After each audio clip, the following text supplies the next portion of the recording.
Hello, नमस्कार, सत श्री अकाल, आदाब। जैसा कि बात बच्चों में बात कर रहा था हमारे इस चैनल की जीरो टू हीरो। तो मैं आज का ये जो चैनल है, आज का ये जो अपना वीडियो है, उस वीडियो में मैं आपको आज त्रिपद सिखाऊंगा। देखो, गणित के अंदर अगर मैं बात करूं ना त्रिपद की, तो त्रिपद जो है वो सबसे कठिन भी है, सबसे सरल है। सरल तो नहीं कहूंगा मैं। क्यों नहीं कहूंगा? क्योंकि त्रिपद को हल करना एक इतना वो आसान। तो आज का जो हमारा टॉपिक है वो कॉमन टॉपिक है। कॉमन टॉपिक है, कॉमन है। क्यों है कॉमन? इसलिए है कि आज वाला जो टॉपिक है वो छठी क्लास, 8वीं क्लास में भी है, 9 में भी है, 10 में भी है, और सारी क्लासों में या जहां भी बहुत सारी जगह आपको ये मिलेगा। तो टुडे मैं आपको त्रिपद के बारे में बताऊंगा। त्रि मानी तीन पद। जो त्रिपद है उसको हल करने का तरीका क्या है। देखो बच्चों, मैं आपको भिन्न का जोड़ वाक्य सिखाऊंगा, गुणा सिखाऊंगा, भाग सिखाऊंगा। उसमें मैं ये नहीं कहूंगा गणित के भाई अलग अलग लोग हैं, अलग अलग उनके पास ट्रिक्स हैं, आपके पास अलग है, मेरे पास अलग है।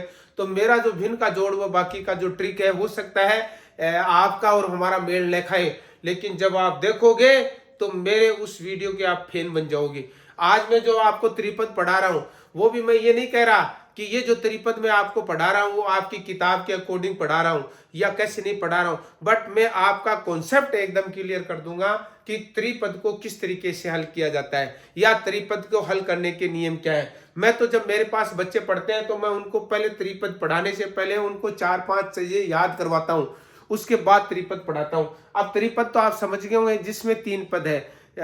एक तो घातीय है, द्विघात समीकरण है, उसी में त्रिपद आ रहा है। कैसे? एक समीकरण बना लेता हूं मैं। यहां मैं 3 या 4 समीकरण बना रहा हूं, त्रिपद बना रहा हूं, अपनी तरफ से बना रहा हूं, और उस त्रिपद के अंदर फिर आप और हम उनको हल करेंगे। पहला यहां मैं सवाल ले रहा हूं नंबर 1 लगा करके, ठीक है। ये मैं ले रहा हूं एक्स स्क्वायर प्लस 10 एक्स और प्लस 25। एक त्रिपद ले लिया मैंने, ठीक है बेटे। इसी के ऊपर मैं दूसरा त्रिपद ले रहा हूं, इसी से संबंधित ले रहा हूं, फिर समझाने की कोशिश करूंगा। ये ले रहा हूं मैं एक्स, यहां थोड़ा सा आप कहो तो हाँ चलो, मैं फिलहाल आपको सरल त्रिपद ही समझाऊंगा। क्यों कि शुरू में आते ही अगर मैं आपको थोड़ा सा कॉम्प्लिकेटेड में ले लूंगा तो आप निरस्त हो जाएंगे और आप में जिज्ञासा पैदा नहीं होगी। आपको थोड़े से त्रिपद याद हो जाएंगे ना, उसके बाद देखना आप निश्चित रूप से त्रिपद को आपने इजी वे में हल कर दोगे। अब इस त्रिपद को भी हल करते समय हम अगर प्रथम पद और द्वितीय पद का वर्गमूल निकलेगा तो उस हल से भी हल कर सकते हैं, लेकिन फिलहाल मैं उस तरीके से बाद में बताऊंगा। अभी मैं आपको त्रिपद के थोड़े से कॉन्सेप्ट क्लियर करवाना चाह रहा हूं। तो हमारे पास एक त्रिपद है एक्स स्क्वायर माइनस 13 एक्स और प्लस है 42। कितना है? 42। एक त्रिपद ये। तीसरा त्रिपद में यहां एक और ले रहा हूं, ठीक है बेटे। वो त्रिपद में ले रहा हूं एक्स स्क्वायर माइनस 2x और माइनस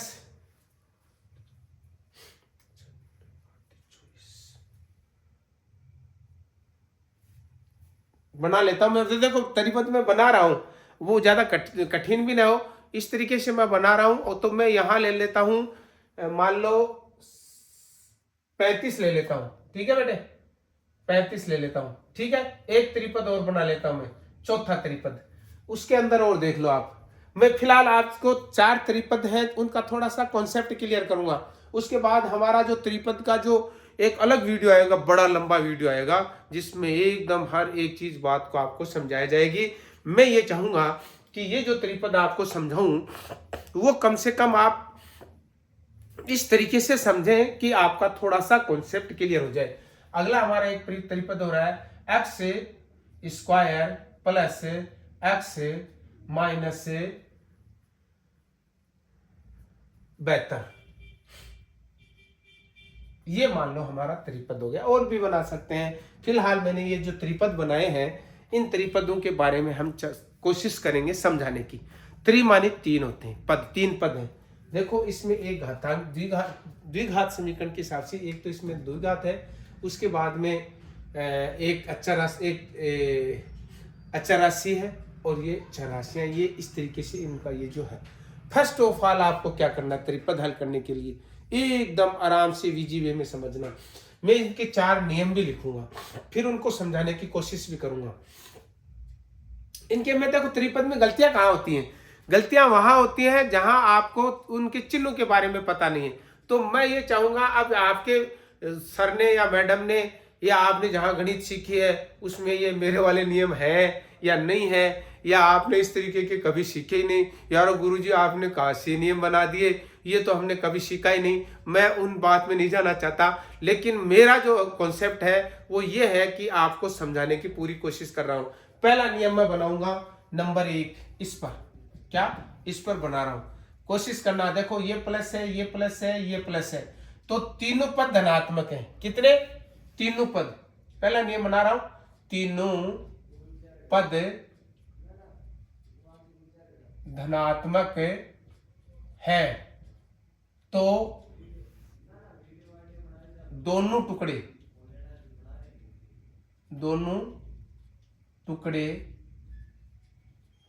धनात्मक होंगे।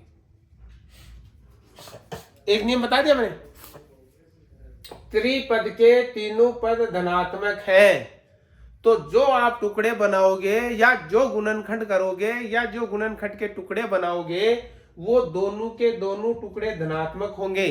अब आपको इसको हल कैसे करना वो समझा देता हूं मैं यहाँ। पहले बात तो मैं यहाँ आपको समझाने की कोशिश कर रहा हूं बेटे, त्रिपद को जब भी आप हल करो तो त्रिपद में हमेशा ये होता है, इस प्रथम तृतीय को प्रथम से गुणा किया जाता है। समझने की कोशिश कर लो आप, तृतीय को प्रथम से गुणा किया जाता है। तो अगर तृतीय को प्रथम से गुणा करेंगे तो कितना आएगा? 25x²। यहां तक समझ में आ गया? चलो x स्क्वायर तो हम रख लेते हैं, क्योंकि जो संख्या आएंगे उनके साथ जो गुणनखंड आएंगे, जो टुकड़े आएंगे, उनको हम क्या करेंगे? उनके साथ x लिख लेंगे। अब हमें टुकड़ा किसका बनाना है? 25 के। देखो बेटा 25 के सर्वसंभव टुकड़े बना दो आप। 25 के कौन कौन से टुकड़े बन सकते हैं वो बना देता हूं मैं। 25 का अगर मैं टुकड़ा बनाऊं तो एक तो बन जाएगा 25 गुणा 1 बराबर 25 हो जाएगा। ठीक है, ये रफ कार्य हो रहा है, यहां करूंगा, जो हल करूंगा वो यहां करूंगा, फिलहाल मैं रफ कार्य कर रहा हूं। ठीक है, दूसरा चलो मैं यहां ये लिख देता हूं, सवाल लिख देता हूं, कहीं ऐसा नहीं हो रहा यार आप तो यहां करने लग गए ऐसे, तो ये थोड़ा ही होता है। मैं रफ कार्य भी यहां कर रहा हूं। अब मैं इस समीकरण पूरे लिख रहा हूं, x की घात 2 प्लस 10 x प्लस 25 ये ले रहा हूं। अब आपका रफ कार्य यहां कर रहा हूं मैं। ठीक है, हमारे पास 25x² आया बेटे। अब हम जो 25x² आया उस 25x² का हम क्या कर रहे हैं? 25 को तो इस स्क्वायर को तो छोड़ दूंगा, एक बार बाद में ले लूंगा x² को। 25 के टुकड़े कर रहा हूं, एक तो कर दूंगा 25 गुणा 1 बराबर 25 हो जाएगा। 25 के टुकड़े कितने हो सकते हैं? दूसरा कर दूंगा 5 गुणा 5 बराबर 25। मेरे हिसाब से अगर आप सर्वसंभव टुकड़े करोगे तो इससे ज्यादा इस दुनिया में 25 के कोई टुकड़े नहीं है। 25 के 2 टुकड़े हैं, एक तो 25 गुणा 1 है और दूसरा 25 गुणा 5 गुणा 5 है। ये इतने टुकड़े हैं। अब आपको क्या करना है? इन टुकड़ों को जोड़ो। अगर जोड़ने पर 10 आ गया तब तो आपको वो लेना है, और अगर जोड़ने पर 10 नहीं आया तो ये टुकड़े नहीं लेने। जिनकी जोड़ तो इन दोनों टुकड़ों की जोड़ गुणा तो हो 25 और इन दोनों का जोड़ हो 10, तो इन दोनों की गुणा तो 25 हो गई, एक शर्त तो पूरी कर दी इसने। लेकिन इन दोनों की गुणा जोड़ा तो ये 26 हो गया, इसलिए ये हमारे काम का नहीं है। इन दोनों टुकड़ों को गुणा किया तो 25 हो गया, एक शर्त पूरी हो गई। इन दोनों टुकड़ों को गुणा करने के बाद में जोड़ा तो 10 हो गया, दूसरी शर्त भी पूरी हो गई। तो हमारा जो सूत्र बना वो ये हुआ x² प्लस, एक चीज और बता दूं, अगर थे समझो तो एक चीज और बता दूं, अपना उत्तर आ गया x प्लस 5 और दूसरा आ गया x प्लस 5। दोनों टुकड़ा है ना, उत्तर ही ये क्या उत्तर ही। लेकिन ये मैं आपको पूरा समझाऊंगा, कोशिश करूंगा कैसे। देखो ये हमारा आ गया x², इसके टुकड़े बन गए, एक तो आ गया 5x। मैंने क्या कहा था, ये जो x² वाले 2x है ये दोनों एक इसके साथ ले लूंगा और दूसरा दूसरे टुकड़े के साथ ले लूंगा, और प्लस 25 ले लिए। ये हो गया। दुनिया में मालिक ने 2-2 के जोड़े बना करके भेजे हैं, तो आप इसका भी 2-2 का जोड़ा बना दिया। ये आ गया x कॉमन आया तो x प्लस 5 आ गया, दूसरा आ गया प्लस 5 कॉमन, तो उत्तर आ गया x प्लस 5। ठीक है बेटे, ये हो गया। अब एक तो इन दोनों में ले लो x प्लस 5 और दूसरा ले लो x प्लस 5। मैंने क्या कहा, ये उत्तर आ गया आपके। कहा था ना, समझने की कोशिश करना। इसका हल आगे और है, लेकिन वो आगे मैं नहीं समझाऊंगा। क्यों? इसका जब अलग से हमारा त्रिपद का एक और वो आएगा वीडियो, उस त्रिपद के एक वीडियो को अलग से हम फिर उनके शून्यांक निकालेंगे, फिर शून्यांक से हम वापस उनको जीरो बना करके वो पूरा हल करेंगे। फिलहाल मैं यहाँ तक चल रहा हूँ। क्यों? अगर इसको बड़ा कर दूंगा तो बच्चों के समझ में नहीं आएगा, वीडियो देखोगे नहीं, और 10वीं क्लास भी इसमें कवर नहीं कर पाओगे। मैं ये चाह रहा हूँ कि 10वीं क्लास का सिलेबस है, 10वीं का है, 9वीं का है, 8वीं का है, 7वीं का है, तो मैं ये चाहूंगा इतना अगर कर देता हूं तो सबके काम में आ जाएगा। चलो बेटे आगे करता हूं। इसमें देखो, इसमें दूसरा नियम क्या कह रहा है, नियम 2 नंबर क्या रहा है, इसमें सिर्फ मध्य पद ऋणात्मक है। क्या नियम बना दिया मैंने? सिर्फ मध्य पद, क्या नियम बना दिया? मध्य पद ऋणात्मक है, तो दोनों टुकड़े ऋणात्मक होंगे।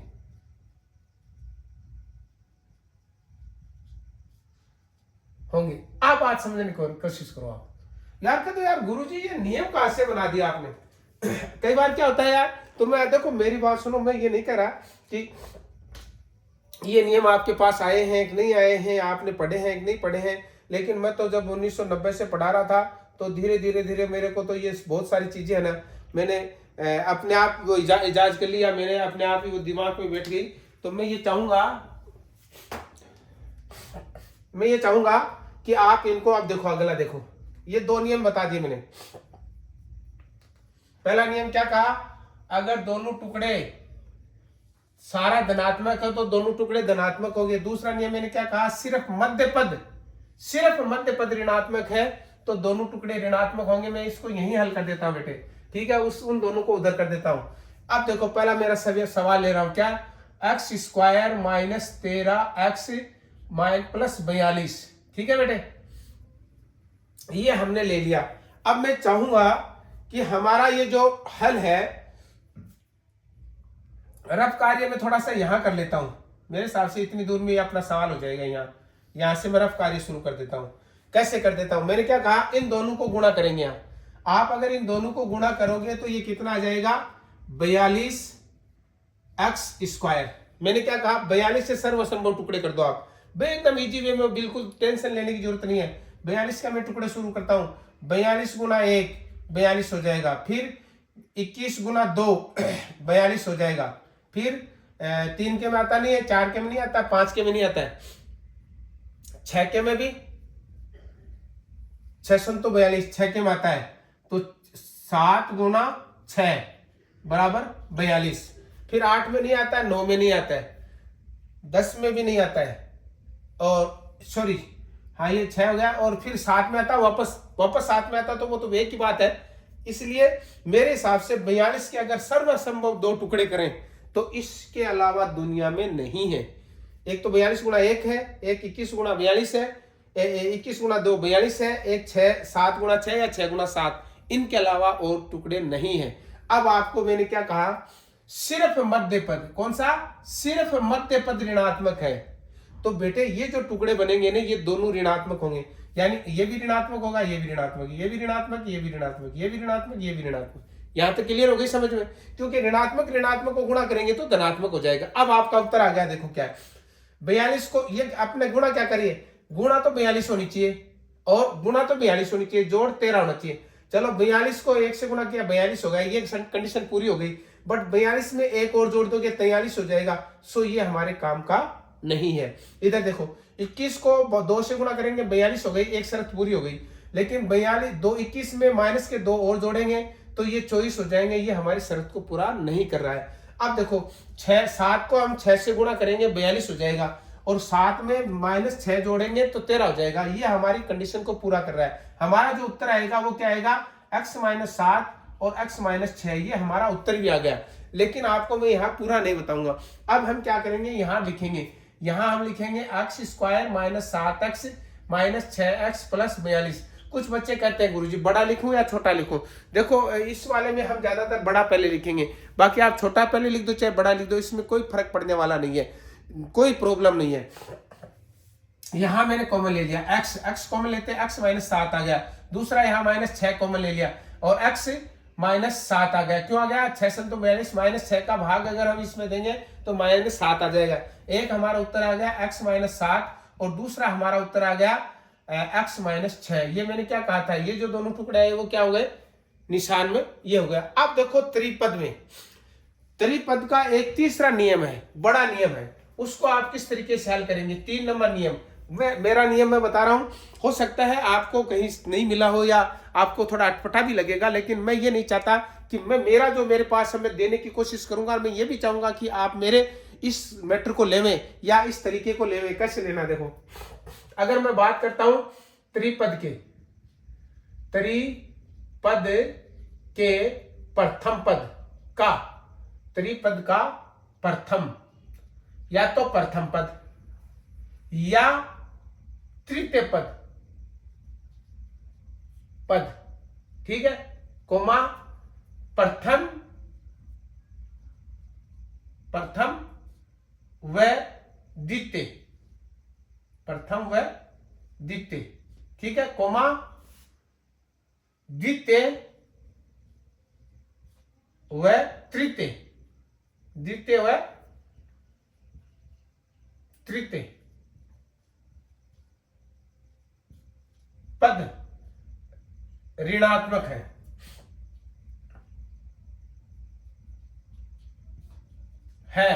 तो, अब सुन ले, वो नियम अलग है। तो एक पद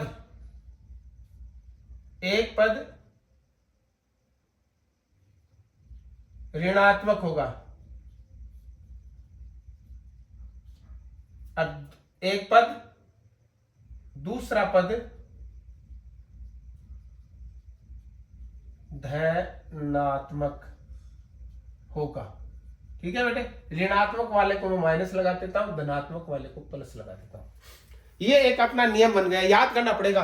प्रथम पद, त्रिपद का प्रथम पद, तृतीय पद, प्रथम या द्वितीय या तृतीय पद, ये अगर ऋणात्मक है, अगर ये ऋणात्मक है तो आपको एक पद ऋणात्मक बनाना है, एक धनात्मक बनाना। अब कौन सा ऋणात्मक आएगा, कौन सा धनात्मक आएगा, इसका एक उपनियम है।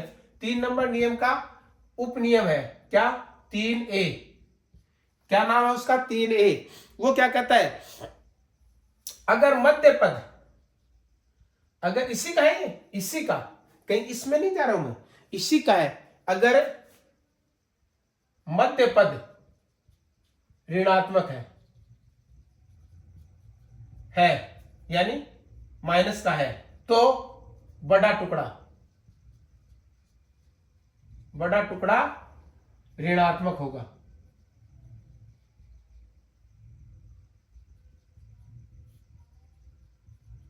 ठीक है बेटे, तो बड़ा टुकड़ा ऋणात्मक होगा।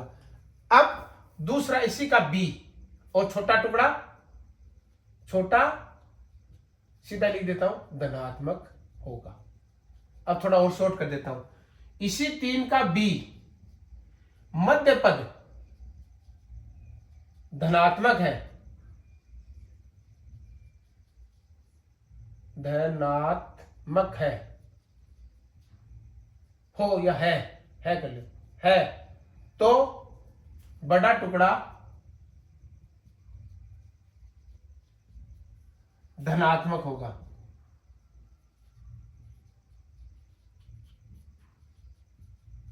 धनात्मक होगा, वह छोटा ऋणात्मक।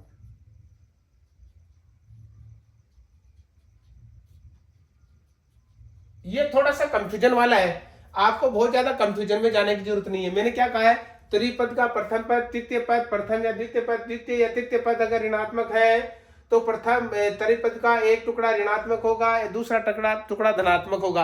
अब प्रॉब्लम ये आ रही है कि कौन से को धनात्मक करूं, कौन से को ऋणात्मक करूं।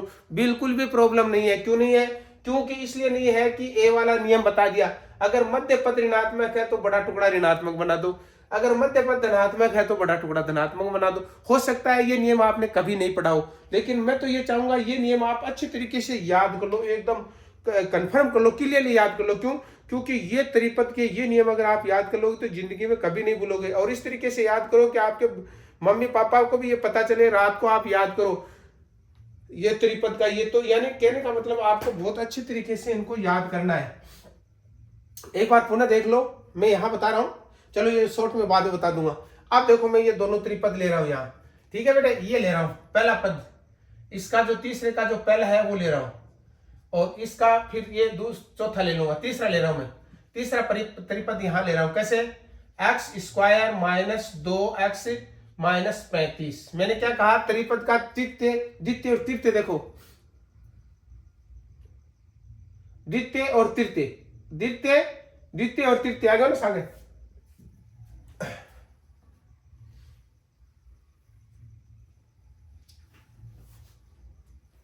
यहां थोड़ा सा मिटा देता हूं, आप कहीं कंफ्यूजन में ना जाओ, ये चीज ऐसी है।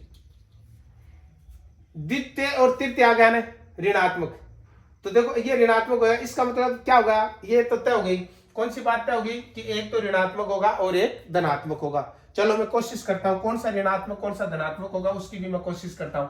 इधर देखो मैं रफ कार्य यहां कर रहा हूं, मेरे पास जगह नहीं है इसलिए मैं इसका रफ कार्य यहां कर रहा हूं, थोड़ा सा समझने की कोशिश करना। क्या है ये? हमारे इन दोनों को गुणा करेंगे तो माइनस का 35 एक्स स्क्वायर आ गया। मैंने क्या कहा था? इस 35 को एक्स स्क्वायर को छोड़ देता हूं। अब 35 माइनस के 35 चाहिए, 35 के सर्वसंभव टुकड़े बना रहा हूं। एक तो गया, माइनस का चिन्ह बाद में लगाना है, माइनस का चिन्ह पहले नहीं लगाना है। एक तो टुकड़ा हो गया 35 गुणा 1 बराबर 35। दूसरा हो गया 2 के में आता नहीं है, 3 के में नहीं आते, 4 में नहीं आता, 5 में आ गया, 5 गुणा 7 बराबर 35। फिर 5 में 7 में नहीं आता है, 6 में नहीं आता, 7 में आता, 8 में, फिर वो वही आ गया। इस दुनिया के अंदर अगर 35 के सर्वसंभव दो टुकड़ों की मैं बात करूं तो दो ही है, एक तो 35 गुणा 1 है, दूसरा है 7 गुणा 5, दो टुकड़े हैं। अब आपको क्या करना है? हमें माइनस का 35 लाना है। क्या लाना है? माइनस का 35। माइनस का 35 कब आएगा? इन दोनों में से एक माइनस का होगा, इन दोनों में से एक माइनस का होगा। ये क्या कर रहा है? यहां एक टुकड़ा ऋणात्मक होगा, एक टुकड़ा धनात्मक होगा। अब इसका सब नियम क्या कर रहा है? अगर मध्य पद ऋणात्मक है तो बड़े टुकड़े के ऋणात्मक का निशान लगा दो। अब देखो बेटा, मध्य पद ऋणात्मक है क्या? अपलन, वो अपलन में मध्य पद ऋणात्मक है। अब अपना बड़ोड़ा टुकड़ा कौन कौन सा है? एक तो है ओ, एक तो है, एक तो है ओ और दूसरा है ओ। इनमें क्या करना है? ये कह रहा है इनकी गुणा तो माइनस हो गई। अब क्या कर रहा है? इसको गुणा करने पर 35 आनी चाहिए, आ गई, लेकिन साथ में इसमें से इसको घटाने के बाद 35 आना चाहिए, तो 35 माइनस में से घटाने के बाद में माइनस के 34 आ गए। ये हमारे समीकरण को संतुष्ट नहीं करता, त्रिपद को संतुष्ट नहीं करता है। अब क्या करना है? अब -7 में से 2 निकाल दो, 5 निकाल दो, कितने हो गए? -2। तो ये जो -2 आए ये हमारे समीकरण को संतुष्ट कर रहा है, तो उत्तर आ गया एक्स स्क्वायर माइनस 7x। और ये हमारा जो उत्तर बनागा ना इसका उत्तर भी क्या गया? x माइनस 7 आ जाएगा और x प्लस 5 आ जाएगा। कैसे आएगा? देखो ये हमारे पास आ गया माइनस, ये प्लस 5x और ये आ गया -35। ये दो के टुकड़े बना दिए। ये आ गया एक्स स्क्वायर माइनस 7, कोष्टक में बंद कर दिया। सॉरी मैं इसको कॉमन तो लेना भूल ही गया, चलो मैं यहाँ कॉमन ले रहा हूँ।